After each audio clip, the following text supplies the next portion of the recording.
Russian president Vladimir Putin Bharat के दौरे पर आ रहे हैं। ऐसे में इस बार कई सारे डिफेंस डील्स है जिनके ऊपर इस दौरे में चर्चा होने वाली है। इस दौरे के दौरान भारत और रूस के बीच होने वाले बहुत ही महत्वपूर्ण डिफेंस डील्स की ही वजह से पूरे इंडियन मीडिया की नजर इस दौरे के ऊपर है। साथ ही साथ पूरे विश्व की मीडिया यानी चीनी मीडिया, अमेरिकन मीडिया और रूसी मीडिया की भी नजर इस दौरे के ऊपर बहुत पैनी बनी हुई है। ये दौरा और भी ज्यादा महत्वपूर्ण इसलिए बन जाता है क्योंकि भारत और रूस के बीच डिफेंस डील्स तो होने ही वाला है, लेकिन पुतिन का भारत का ये विजिट शेर के मुंह में हाथ डालने जैसा भी दिखाई देता है। भारत और रूस के S-400 मिसाइल डिफेंस सिस्टम की डील को लेकर के यूएसए बहुत ही ज्यादा दुविधा में है। यूएसए को अभी समझ नहीं आ रहा है कि वो भारत के ऊपर सैंक्शन लगाए या ना लगाए। यही S-400 मिसाइल डिफेंस सिस्टम का डील जब टर्की ने किया था रूस के साथ, तो अमेरिका ने टर्की के ऊपर तुरंत सैंक्शंस लगा दिए थे कैट्सा रूल के तहत। कैट्सा का मतलब है countering America's adversaries through sanctions act.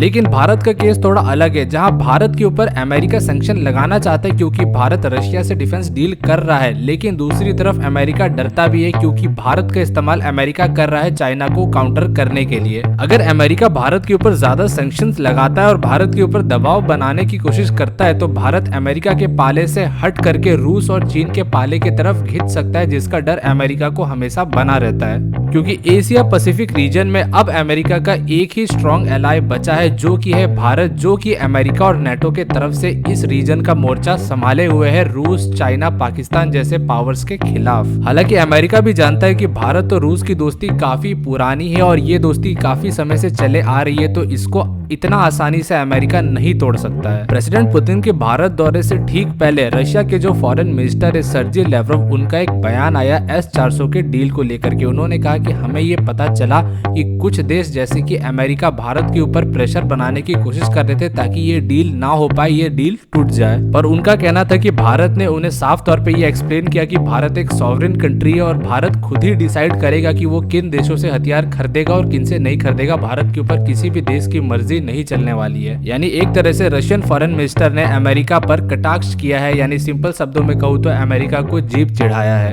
अब जब प्रेसिडेंट पुतिन भारत आ रहे तो इतने बड़े मौके पे प्रेसिडेंट पुतिन अपने साथ S-400 का भी तोहफा लेकर के आ रहे हैं, यानी S-400 का पहला यूनिट। ऐसे में भारत के लिए भी और पूरी दुनिया के लिए भी अब ये देखने वाली बात है कि अमेरिका भारत के ऊपर सैंक्शन लगाने की जरूरत करता है या नहीं करता है। इसी से पता चलेगा कि आज के स्थिति में जियोपॉलिटिकली भारत की कितनी ताकत है दुनिया भर में। वहीं दूसरी तरफ इस दौरे के ऊपर चीन भी बहुत पैनी नजर बना के बैठा हुआ है, क्योंकि जहां चीन पूरी दुनिया को ये बता रहा है कि रूस अब चीन के साइड में आ चुका है, तो वहीं भारत अब अमेरिका के पाले में जा चुका है। यानी भारत अमेरिका अलग ग्रुप बन चुके हैं और चीन और रशिया अलग ग्रुप बन चुके हैं। तो ऐसे जो नया वर्ल्ड ऑर्डर खड़ा करने की कोशिश की जा रही है, इसको दरकिनार करते हुए भारत और रूस नए तरह के रिलेशन अपने दिखा रहे हैं। पिछले कुछ सालों में ऐसा देखा गया है कि अमेरिका की भारत से बढ़ती करीबी को देखते हुए रूस भारत से थोड़ा दूर हुआ है। पर जब इतने बड़े स्तर पर डिफेंस डील्स होते हैं किसी भी दो देश के बीच में, तो उनके जो टाइज है वो और भी ज्यादा गर्म हो जाते हैं। ऐसे में माना जा रहा है कि भारत और रूस का जो रिश्ता है वो तो काफी पुराना है, तो इसमें और एक नई गर्मी आएगी। अब इससे पहले कि मैं कौन कौन से डिफेंस डील्स होने वाले इनके डिटेल में जाऊं, आपको एक और बात कहना चाहूंगा। रशियन प्रेसिडेंट व्लादिमीर पुतिन का ये जो भारत दौरा है, जो कि वो 6 महीने के बाद किसी भी फॉरेन कंट्री का दौरा कर रहे हैं, ये बहुत सारी बातें कहता है और इनमें से सबसे इंपॉर्टेंट मैसेज ये है कि भारत अब एक इंडिपेंडेंट पावर सेंटर बन चुका है। यानी भारत अब वो पेंडुलम की तरह एक एलाई नहीं है जो कि कभी अमेरिका के पाले में झूलता है, कभी रशिया के पाले में और कभी चीन के पाले में। और एशिया पैसिफिक रीजन का एक बहुत ही बड़ा पावर सेंटर अब भारत बन चुका है। और इस रीजन में क्या होगा ये अमेरिका, नेटो कंट्रीज या फिर रूस डिसाइड नहीं करेंगे। अब यहाँ के पावर सेंटर है भारत और चीन, और जो कुछ भी इस रीजन में होगा वो भारत या चीन के इर्द गिर्द ही होगा। यानी भारत अब अमेरिका या रूस का एलाय नहीं है, बल्कि भारत इस रीजन का यानी एशिया पैसिफिक रीजन का एक पावर सेंटर है, जिसके एलायज है रूस भी और साथ ही साथ अमेरिका और नेटो कंट्रीज भी इस रीजन में।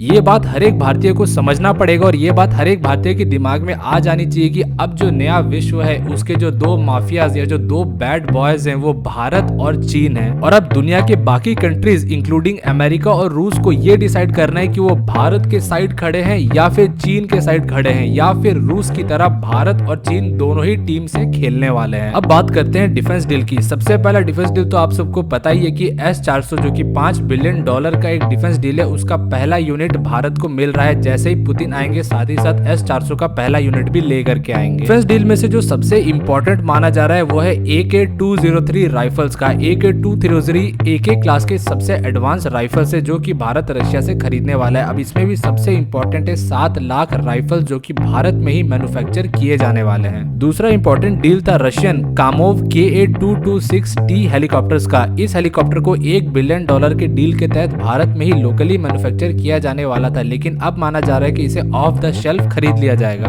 यानी भारत में मैन्युफैक्चर किए जाने के बजाय इसे डायरेक्टली भारत रशिया से ही खरीद लेगा। ऐसे 320 हेलीकॉप्टर सीधे रशिया से भारत परचेज कर लेगा ताकि जल्द से जल्द भारत के पास ये हेलीकॉप्टर्स आ जाए। अगला डील है ईगला S को लेकर के। आपको पता होगा ईगला S क्या है। ईगला दरअसल एक सिंगल मिसाइल लॉन्चर है जिसे short range air defence system की तरह इस्तेमाल किया जाता है। ये अमेरिकन स्ट्रिंजर की तरह जिसे कंधे पे रख के मिसाइल लॉन्चर की तरह छोड़ा जाता है और ये शॉर्ट रेंज के किसी भी हवाई जहाज को मार करके गिरा सकता है। आज के समय ये बहुत ही महत्वपूर्ण है क्योंकि भारत और चीन के बीच बॉर्डर स्टैंड ऑफ चल रहा है। ऐसे में कोई भी चाइनीज ड्रोन अगर भारत के इलाके में आता है तो भारतीय सैनिक इसके इस्तेमाल से चाइनीज ड्रोन को मार के गिरा सकते हैं। भारत रूस से एक्स्ट्रा 250 लॉन्चर खरीद सकता है और उसमें लगने वाले 5000 एक्स्ट्रा मिसाइल्स भी खरीद सकता है। भारत की जो डिफेंस इंडस्ट्री है उसमें रशियन वेपन्स का जो शेयर है वो काफी गिरा है। 2015 में ये 72% था जो कि 2019 में गिर करके 56% पे रह गया है, लेकिन इसके बावजूद भी रशिया भारत का आज भी सबसे बड़ा डिफेंस सप्लायर है। अब भारत अगर दुनिया में कोई वेपन खरीदता है तो उसका क्या महत्व है आप इसी बात से समझ सकते हैं कि जैसे ही भारत ने फ्रेंच मेड डसॉल्ट राफेल्स को खरीदा उसके कुछ ही महीनों के बाद ही UAE यानी यूनाइटेड अरब एमिरेट्स ने भी 80